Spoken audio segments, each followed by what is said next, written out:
Pinag-usapan nga at trending ngayon ang post ni Wilbert Tolentino na pinatatamaan si Zinab Harike sa post niya.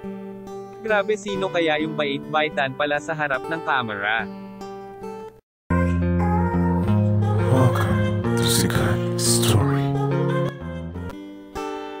Ang post ni Wilbert Tolentino ay noong October 20, 2022. Ito ay umabot na nga ng 13,000 reaction at 627 share.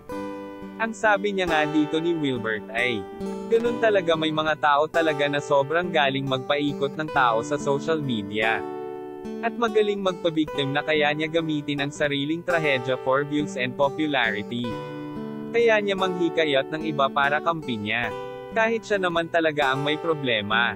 Bait-baitan sa harap ng camera kahit attitude in real life at higit sa lahat user. Kaya gumising kayo. Kaya pala nag-post si Wilbert ay dahil sa post ni Zinab na sinabi niya dito ay, ganun talaga, may mga taong dadating sa buhay mo tapos malalaman mo na lang sa dulo na lahat sila ginagago ka nang wala kang kaalam-alam. Kitang-kita na sila ang nagpaparinigan. Nag-comment nga rin si Skastekli sa post ni Wilbert. Ang sabi ay, kalma pre. At sumagot ulit si Wilbert na, kalma ako pare. Nasurprise ako sa comment mo. Alam ni Papa Jesus ang kabutihang loob ng isang tao at sa mga hindi marunong magbalyo na tao. Sumunod ay nag-comment din si Angelica Yap. Parang naiyak ako nung nabasa ko ito. Hayaan mo na may hangganan din lahat na masasama. Love you ma. Laban.